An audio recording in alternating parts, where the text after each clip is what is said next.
Scrambler Marie's was originally started by my dad and myself. We started with the first location. Customers would come in all the time and there'd be a line out the door. Oh, we love your product, oh, it's so delicious. And people would say, oh, you need to expand this business, you need to franchise it. We put that off, and began to expand. One restaurant at a time. Every year or so we'd open another store. And we grew to the point that we had 10 restaurants operating before we finally gave in to the idea that you can have a concept that is successful enough and popular enough that if you teach others how to do it, they can replicate that same system. It can be very effective for more than just yourself. It's a great way to expand and grow. To be open from 6:30 until 3, which is our hours of operation, give us 3 very distinct market advantages. Number 1, it is a marketing niche. If you are in the food service industry and you want to have guests get to know your product for one specific use, you need to concentrate on what it is you do best. We recognize that breakfast and lunch is not only a profitable day part, but it's an unusually dedicated day part. Second reason is that it's a much more efficient operation to run only from 6:30 to 3. We limit the amount of times we have to turn products over on the line, change the products out on the line. It limits our total overhead in the form of management. The third main reason why we're open only for breakfast and lunch, though, is because it's a lifestyle choice. Notoriously, food service works when everyone else is off. You're used to working on the holidays and on the weekends and the time when everybody else is off. And while even in our business we are receptive to that, and we have to be, and the fact is we're busiest on Sunday mornings, we're busy on Saturday mornings, we're busy on lunches on the weekdays. And so they're going to be there during those times. It's valuable not just for we as operators, it's valuable for our staff.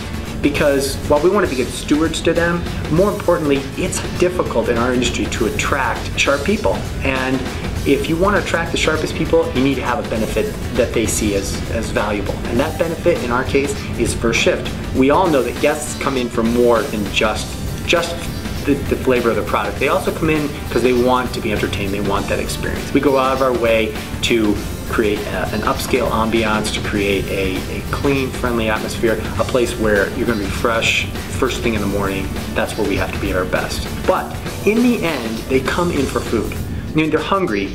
Otherwise, they want to be entertained, they go to the movies or something. They're going to come in here because they want to eat the product. So we have to be certain that what it is we sell is a superior quality product. When guests sit down and they eat the product, they say, wow, it's amazing, it's such a great product. It's so fresh, it's so good, your sour cream's so delicious, your sprinkle of chives on top are always fresh. What makes your product so good? And the real answer is, we're doing the hand-cooked things that are difficult to get. I'm not a chef.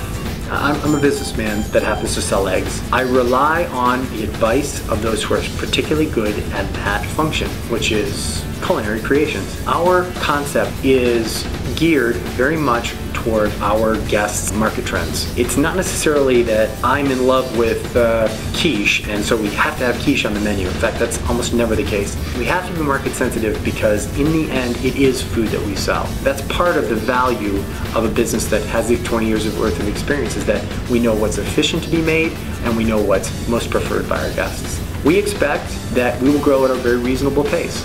We have designs on our franchise growth that hover somewhere in the 5 to 10 restaurants per year. We don't expect to be a company that's going to be opening 200 stores a year. It's just unrealistic. What you bring to the table in your experience, not only in your work ethic and rolling your sleeves up and getting the job done, in your money that you bring to the table, but also, in the support that I have to bring to the table in order to make sure that you're going to be successful too. Partnerships that are not mutually beneficial are short-lived partnerships.